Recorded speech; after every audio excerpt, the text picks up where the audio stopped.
So we're back again. This is the third topic, and Lance, why don't you kick us off? What have you got for us? All right, this topic's going to be at the heart of everything we do. Are we paying too much for gaming? Gaming, whatever.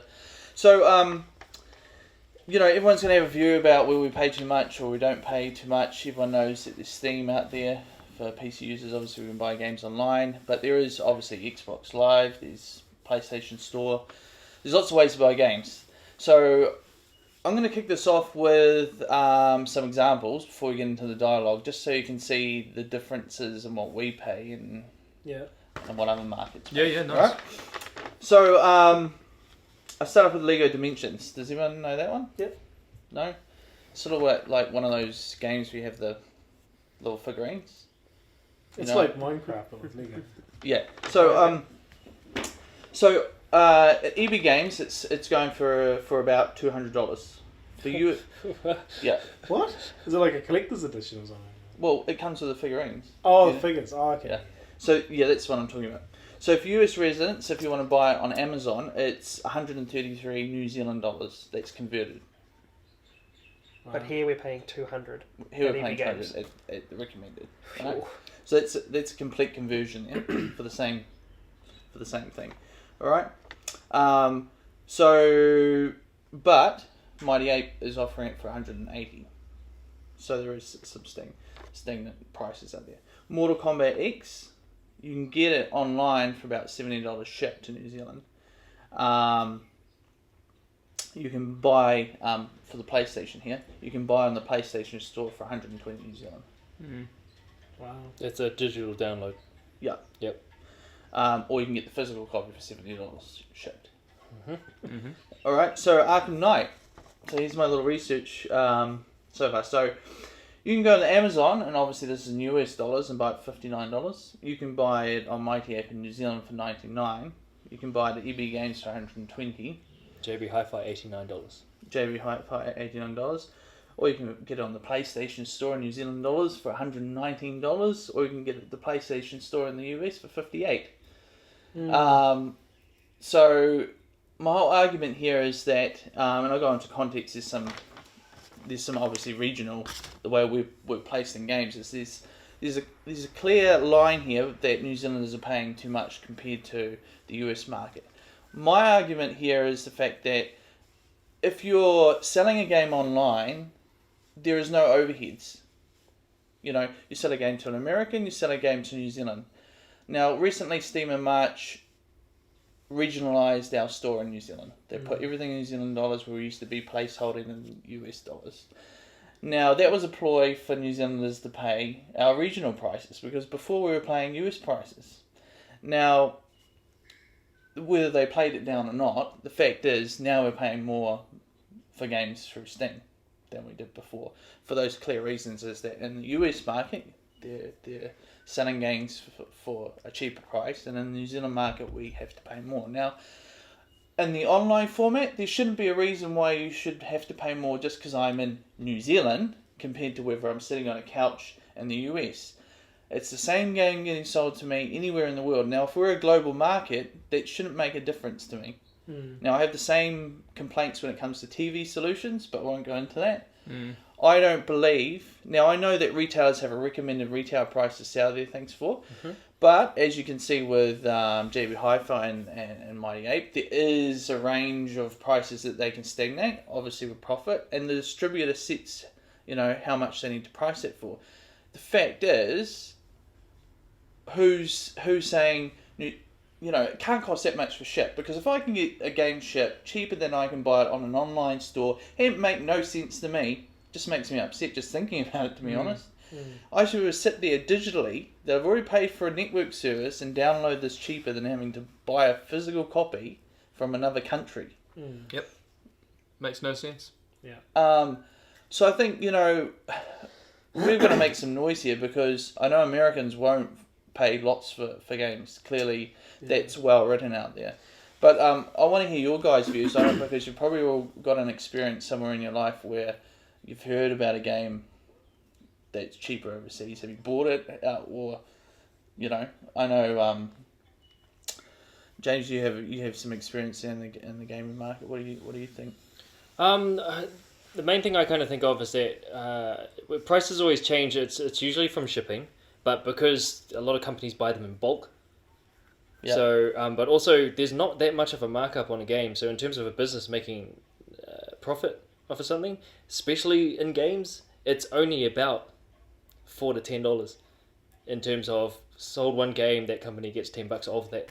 And also in terms of competing with other companies, so you always want to be cheaper. Yeah. Sometimes they're selling it at a loss, but they'll sell it at that loss for maybe its release launch date of like maybe a week or two.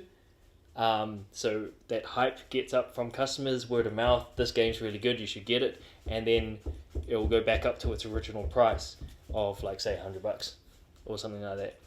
It depends on the game, its developer, and it depends on its supplier here in New Zealand. Like they'll only give it to you at this price.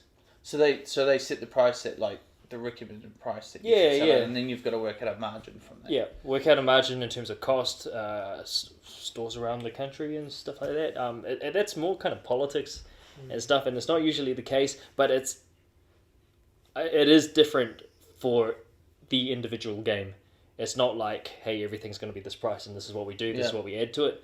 So it actually does depend on the developer, and sometimes the developers say, I think it's a lot of the case with PC games, you can only get it at this price, and it's really hard to kind of be competitive with that. On the flip side, though, I know with EB Games, they charge up a massive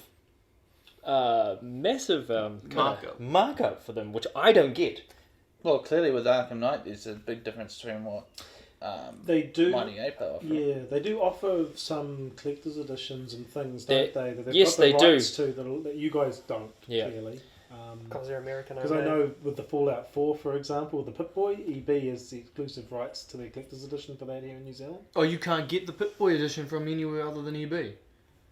Bet you can get it from Mighty Ape. No, not well. If you can, it'll be one they've bought in. Yeah, they'll import it. Yeah, but even then, I know. Yeah, EB Games do import a lot of their stuff. Well, it's the American link because they're a Canadian, the North American company. Yeah. I hope Mighty Ape does, because they charge a lot better prices usually. They've almost always got a discount. Yeah, well, because of the fact that And they import a lot of JB stuff. Hi-Fi usually does as well.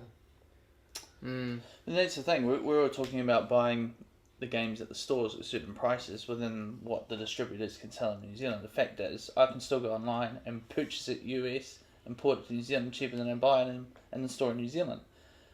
That's the thing I get upset about. Why should... Can you wait, though? There's some people that can't wait. I want it now, and I can get it now because it's on the shelf. Well, it's true, but I can just do a 2-day shipping or 3-day shipping in New Zealand. I don't mind waiting 3 days if I'm going to save $40. The fact is, that's retail. But then look at the online difference. It's even if you convert it over, it's... I mean, that's an argument in itself. Yeah, I don't understand how a game can be more expensive online. Like Dying Light is still $120 on Xbox One. You mean digital download? Yeah, to download digitally. I don't get that as well. I don't get why it's so expensive. Why would I buy it more expensive to download it onto my hard drive? It's taking up space on my hard drive, and it's more expensive.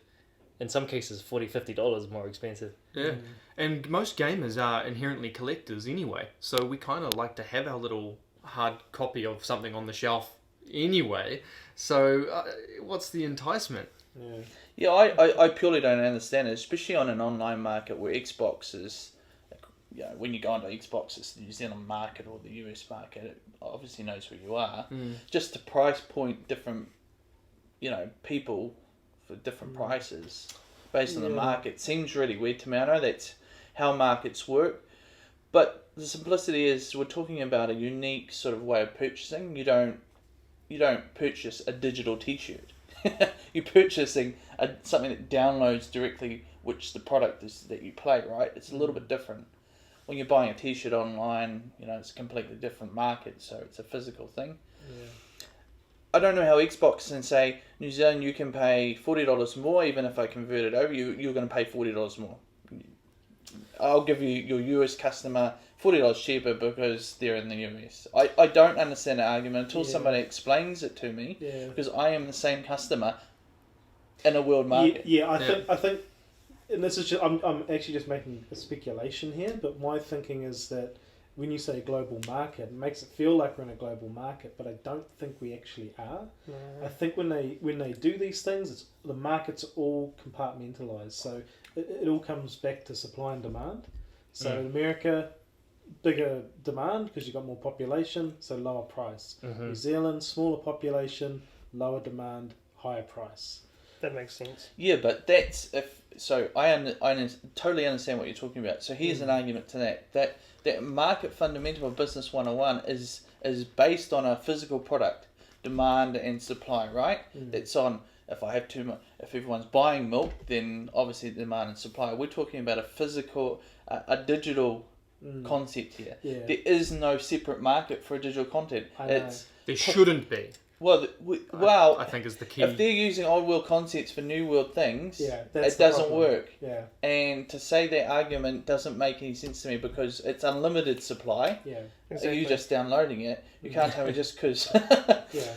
Yeah, there is no supply and Yeah, demand. yeah. So it's that system they're using. You're right. It is an old system, and they're trying to apply it to this because it's profit making. It's what makes money. Yeah. Because people.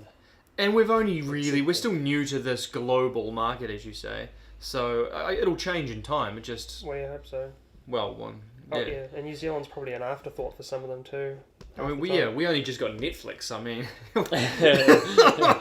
Hey, and the same argument is there too in a different sense. But There is also the other thing. I think whenever you sell a game, I know with the rights and stuff, you have to have the rights to be able to sell it in certain regions of the world as well.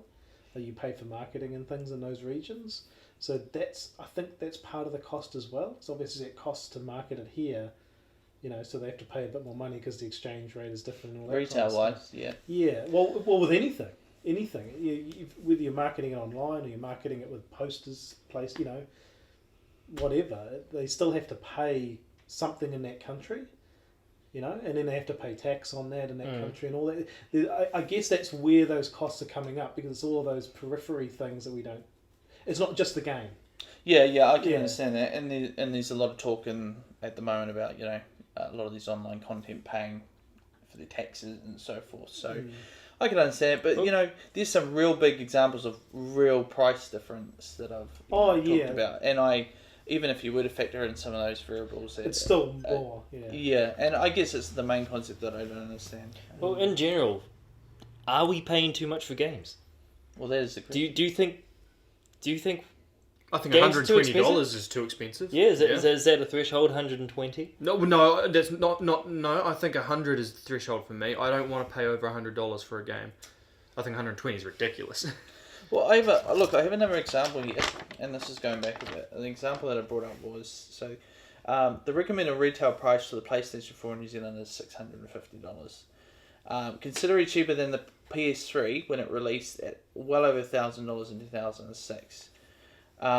Pretty steep compared to the 531 New Zealand dollars that Americans paid for the same console.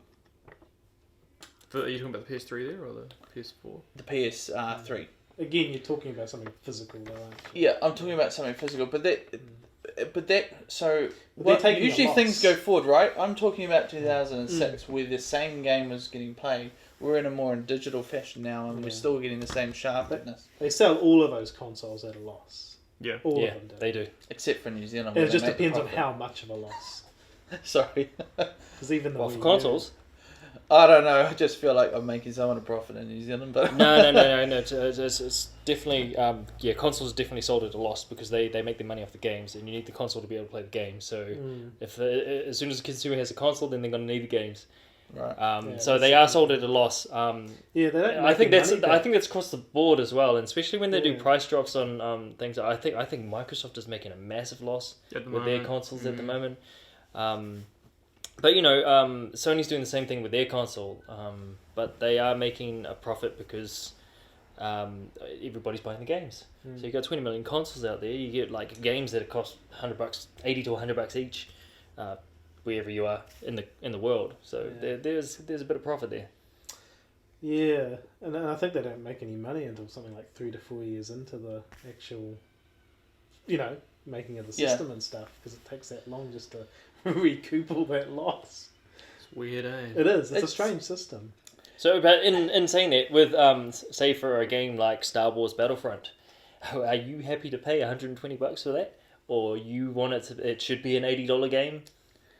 Well, I've been looking at Mighty Ape and the prices they've got at the moment. I think it's around 90, 99, something like that. I want to For get it. PC though. Yeah, that Console will be up to about 110. Yeah, it's Yeah, I'm not going to pay 110 for that game. It's all relative, eh? It's all what people are prepared to pay. I'll wait for it to go on Steam sale. I just, You'll wait for it. yeah. I mean, The Witcher 3 is the only game I've bought in the last year that I know of that I've bought full price. Yeah, same. Because you didn't want to wait. Yeah, well, yeah, because I thought, it's going to be a It was good game. Oh, worth it. fuck it, I'll pay it. But Yeah. and then the Steam summer sale just went by, and I think they had it up for $60, Mm.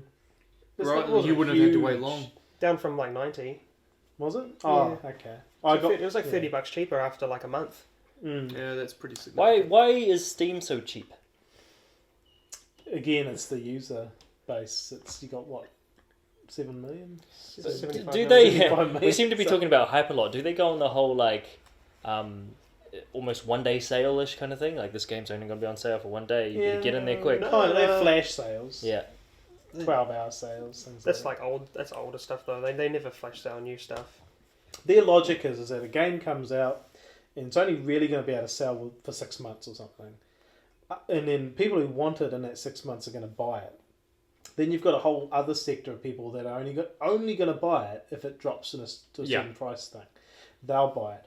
Then there's a whole other sector of people that are not really even interested in the game necessarily, but then one day they'll see it on special at a really low price and they go, oh, okay, I'll give that a try. I heard about that. Yeah. Let's give it a go. And this system is basically that you've got all these people eventually going to have this game.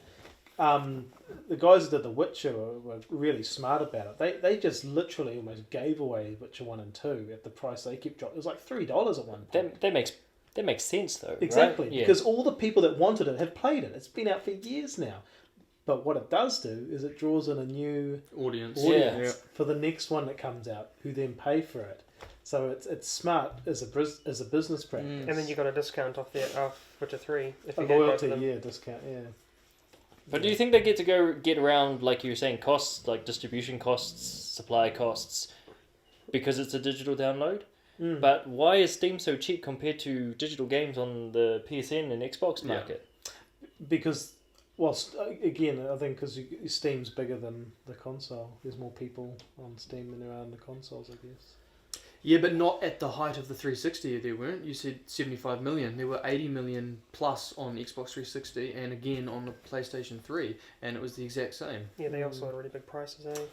Yeah, I'm Yeah. not sure. PC's always been cheaper though, isn't it? It's always at least $10 to $20 cheaper than yeah. it is on a console. And they'll be the same games, like you'll have a game that goes on sale, and I'll be like, "No, I want to play that game. It's not on sale on my system."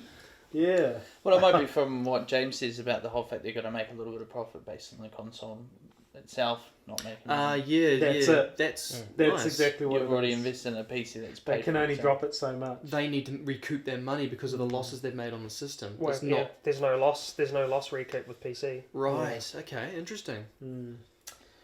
I'll just Good point. Yeah. I'll just bring up one more thing because I was just reading this the other day because Nintendo just released something talking about their game prices. So I don't know if you'll know this from JB Hi-Fi that the price of their games never drop. No, they don't. No. Don't ever go They're on fucking special. hard to sell. Yeah, and they sit there and they don't go below Oh, right, 70, it's just 80 Nintendo bucks. games. Yeah. Oh. And it's the same digitally online as well. They have the odd kind of sale, but it's always for crap. They never discount any of their big titles. And basically, the guy came out the other day and said, "Well, the reason we do this is because we don't want to drop the perceived quality of our products." He says, we this is the price of the game. That's what you pay. That's what you get. And it was his argument. They didn't want to lower the Perceived value. yeah, the perceived value of the product, like other people do. Mm. He says the game doesn't change. The game's always quality. And in some ways he's right, because if you go back and... It's funny, you can go back and play some of those older Nintendo games and they hold up very well. The core gameplay of what it is, Mm. Where if you go back and play, a third-person shooter or something from 2000, it ain't gonna hold up. You're not gonna pay the same amount of money you did before. No, certainly not. Yeah, and they still you still pay a little bit for these older games. Yeah, you charge like $10 for an old Nintendo game or whatever, but that's still pretty expensive, really, for what it is when you think about it. Because you could go on Trade Me and probably find a cart or whatever for the same kind of price, And it's but that's what they're saying is they want to keep the perceived value of their products up here. And I don't know. I'm kind of like, I think that's awesome, but it still messes with your consumers. It doesn't. Does. Yeah. They have got a new loyalty program coming out later this year.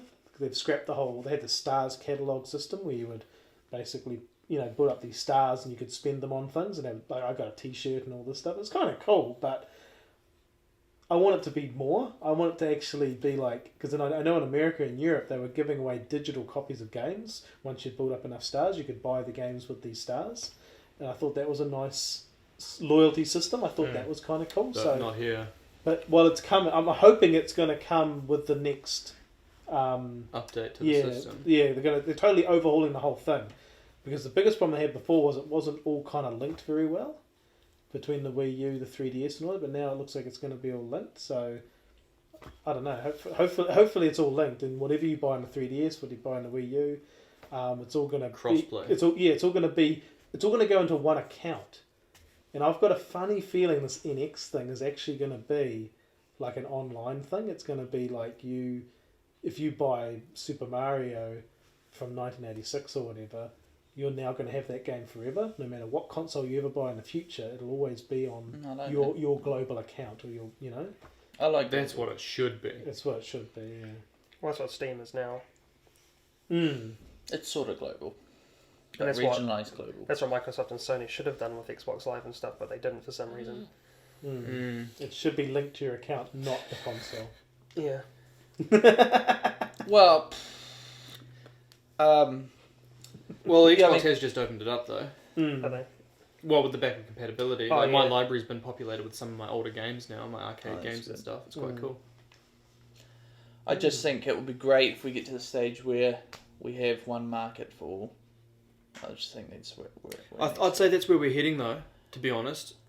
Well, especially in the digital space more so. I understand the retail, you've got to add factors on there, but more so for the digital space, it just should be, one for all. I think in PC we got an advantage because I could dupe the system and purchase it online. Just like I can do it with Netflix. You can tell your computer that I'm in the US market and just purchase it from a US card. Rather than the New Zealand card. So you've still got ways of fudging the system in that way to get a better price directly on the digital copy. So you can go to Steam US instead of Steam New Zealand.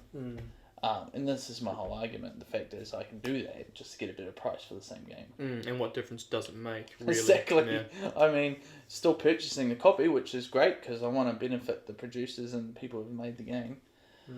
But I just sell in New Zealand, and it's like most things we get a raw deal on. Yeah. Yeah. But we never really answered this question, and I do want to know, Yeah. the one you proposed, what would you be prepared to pay for a full, like The Witcher 3, say, obviously you were prepared to pay a little bit more, you paid for whatever, what was it, what did it cost you? I bought the season pass edition, so I get all the DLC. Right. I paid $110. Okay, and you New bought, Zealand. is that actually what you would have wanted, or like what would you have wanted? And thought is also fair, To be for fairness, 90. Yeah, James, For same PC. same game with the DLC, all of that sort of stuff. Yeah. You'd say I mean, 90? I got mine a bit cheaper because I bought it with the loyalty because I had the two first games. So I think I got it for like 70. Oh, Did nice. you didn't get the season pass though, did you? Well, that's No, a I bit, that's haven't a got bit of the a season steal. pass. Yeah, I got season pass, and that discounted down to like. Actually, I think that discounted down to like 100. But if you're not getting any deals or anything like that, you are actually going to have to pay a full price of some description. What would your fair full price be for that? I would have been quite happy to pay anything up to $100. Right. I would say 90 for The Witcher 3 for me. I would be prepared to pay 90. I was really lucky because I got given a copy. Yeah. So, but in saying that though, like It can't all work in game stores. yeah, exactly, yeah. But in saying that, because I get to test this game and see what it's really like I think the value of it is about $100, Yep. and I would pay another $40 for all its season pass. But I like that that's an option. So if I got to pay the whole thing, I would probably be. Is it $40 for a season pass? I'm not too sure what it is. I'm going standard, but I would say $100 for that game is well worth your money. Yeah. Especially just on how large and big it is. Where on the flip side, the Order 1886 is not $100 worth game. Yeah. I really enjoyed it, and it's got its faults and stuff. But Witcher is definitely well worth your money because of its content. Actually, that's true, because it changes with every bloody game. Because even arcade games, like they just released the remake of Abe's Odyssey on Xbox One. It was like, I really want to play that game, but it's $25, and for some reason I can't justify that. That seemed really cheap, but because it's an arcade game, I'm like, I think I'd probably rather pay $15. You know. So while you wait for it to go I'm on going to special, wait until that goes on special. I think $25 is just a bit too much for an arcade game, especially one I've already played. You know, it's just a remake. I work on the system of $1 an hour. $1 an hour. $1 an hour. Yeah, so if I'm gonna play a game, I've got to get so many hours of enjoyment out. If I'm only gonna get 20 hours out of it, $20. I'm gonna get 100 hours, like Witcher 3 plus. Then I'm quite happy to pay $100. Can you go into credit like from a game? Like, so you pay $20 for a game, but you get 40 hours out of it. You've now got 20 hours you can sort of put onto another game. No, I'm just talking about what I perceive as value. No, that's time lost. Okay, so if you're going on the $1 an hour thing, Witcher being a 200+ hour game, Yeah. so what, you'd pay $200 for Witcher? If I felt that I'd got that much enjoyment out of it, and It's not in this case, because obviously it's like you willing to pay $100. yeah, But isn't that awesome that you get that bonus? If you're going on $1 an hour, you've got 200+ hours in that game to do Yeah. everything, and then that's not including its season pass. I've paid $200 for Knights of the Republic, because I've subscribed twice now, and it's about $80 every time you subscribe, roughly, or just over 89. So, and I've probably sunk 300 something hours into it, maybe. Mhm. So if you kind of work it out like that, it does. I don't feel bad. But I just paid $500 the other day for a game. Jesus. What game? I have to bring it up next time. Over. It's the next time. It's a collect. Well, it's a very rare game, and it's about 17 years old now.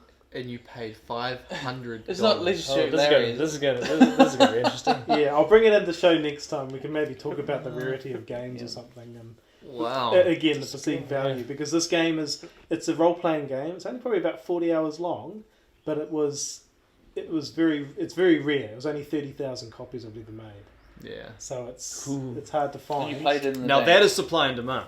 Well, I think I know. Anyway, I tried to buy it a couple of years back for and it was around about $250-$300 then, and it's just going up in price every year now. It's getting harder and harder to get to. Well, it's an investment. Isn't In a it? way, yeah. If you ever want to sell it. I could have got a PlayStation 4 or something, but I thought, no, I'll buy this game. Do you even have a system that can play this game? Or Yeah, is it... I do. Okay, good. I'll give you a clue. It's on the Sega Saturn. Oh. So if anyone's smart enough, they'll be able to look this up, and they'll be able to find find what this game is. 'Cause it's one of the rarest games on the system. Shenmue. Sorry, just going on. How much would you pay for a game? Probably no more than 70. $20? Yeah, I Fair do enough. like James's concept of paying what it's worth enjoyment to, but I still think 70 is a good midpoint for what I would pay. Yeah. If we're talking about Witcher, I mean, it's not a game that I would That's play easy, anyway, man. but Half the Yeah, time yeah. that's just waiting for the next. but I Steam think sale. 70s is just a good midpoint. I just think, based on all the arguments that we've talked about, I think 70 is about right for me. That is about the sweet spot in terms of the upper limit, I think. Yeah. Yeah. 70, 80. 70's good, 80's good. Yeah. Around there, clearly. Yeah. Sorry, I was really interested about the Steam sale. If something goes on sale, because I know I do it, I'm like, oh wow, that's on sale. But I'll wait for it to go on another sale because it may be cheaper. Really? Yeah. Like I'll I'll see. snap it up because I think, it's on sale. I need to get it now. No, well, see, this thing with Steam sales is that you know it's going to be on sale again because there'll be the winter sale coming this year, or and the Witcher might be down to 40. They go up to 75% off. Yeah, Wow. even more. So you don't get that on There's Xbox. there's even been glitches where people have had such a big discount that it actually goes up to like 0.01 into credit. People get paid a cent to buy a game. I'm serious. People get it on Reddit. They get screenshots of them getting a cent for getting a game. That's a nice glitch. Should have spoken about that in the glitch episode. But yeah, like it's you're like, I wouldn't be surprised if The Witcher 3 is in the next sale, the winter sale, or it'll be our summer sale, but it says winter in America. So it'll then, be $40. Does that make you want to scoop up games then, or are you just like, oh, it's on sale? No. I'll wait for the next sale. I did that with Stick of Truth. Like I waited, I think, two sale cycles, Yeah, actually, I did too. and I think I ended up getting Stick of Truth for like $25.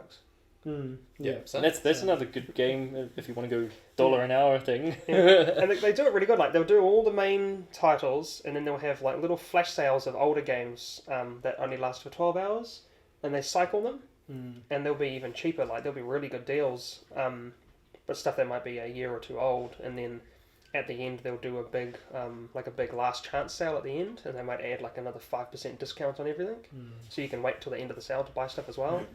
But then they do Steam's amazing. Like they do other stuff, like you'll buy games and you'll earn, because they have like a whole trading card market that you get off games. Like you'll play games and you'll kill a certain enemy. Like say you play Fallout and you kill a mutant, you'll get a mutant card, and you can sell that on the Steam market for like 5 cents.